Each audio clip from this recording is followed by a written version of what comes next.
भ्रष्टाचार फालेर सफा गर्ने देश कि होइन बाटामा फोहोर नफालेर चाहिँ देश सफा गर्ने कि कसरी हुन्छ त्यसरी म लागिरहेको थिएँ। त्यही अभियानमा अब कहिले कहिले अब आवेगमा आयो। अब चाहिँ आशिका तामाङ आवेगमा आएर कहिले त्यस्तो कुरा गर्दैन। हजुरलाई सम्पूर्ण मिडियामा स्वागत छ। धन्यवाद भाइहरू सबैजनालाई धन्यवाद। फेरि भाइ भने त्यसको लागि सरी। सरहरूलाई सबैजना सरहरूलाई धन्यवाद भन्न चाहन्छु। आज खास राष्ट्रिय स्वतन्त्र पार्टीमा फेरि किन आउनुभयो, खास के थियो? आज चाहिँ हाम्रो अब यो चुनावी अब धादिङ क्षेत्र नम्बर 1 मा आशिका तामाङले चुनाव लड्दैछ, यो सबैलाई अवगत भएकै कुरा हो।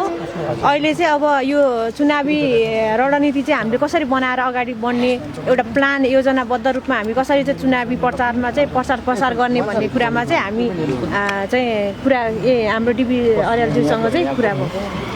अब तपाईँले धादिङको क्षेत्र नम्बर 1 मा त्यसो भए घन्टी बजाउँदै हुनुहुन्छ? हजुर बजिरहेको छ, अहिले पनि बजिरहेको छ। अब त्यो बज्छ, क्षेत्र नम्बर 1 मात्र होइन 2 मा पनि बज्छ यसपालि हो।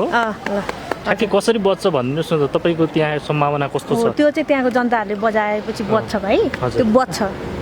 तर दिदी तपाईँलाई देखेपछि त त्यहाँको मतदाता पनि कति त डराउनु भएन? डराउनु किन डराउनु? अब त्यहाँ त मैले धादिङलाई बनाउनको लागि चाहिँ मैले होइन धादिङमा भएका केही व्यतिथिहरू थिए, त्यसलाई व्यतिथि हटाएर राम्रो बनाउनको लागि क्लिन एकदम सफा धादिङ बनाउनको लागि म लागेको थिएँ नि त। म त पहिला सामाजिक अभियन्ता थिएँ। अब सामाजिक अभियन्ताको काम धादिङ मात्रै होइन क्या, नेपालभरि नै मैले चाहिँ कसरी हुन्छ सफा हरेक किसिमबाट भ्रष्टाचारबाट चाहिँ भ्रष्टाचार फालेर सफा गर्ने देश कि होइन बाटामा फोहोर नफालेर चाहिँ देश सफा गर्ने कि कसरी हुन्छ त्यसरी म लागिरहेको थिएँ। त्यही अभियानमा अब कहिले कहिले अब आवेगमा आयो। अब चाहिँ आशिका तामाङ आवेगमा आएर कहिले त्यस्तो कुरा गर्दैन।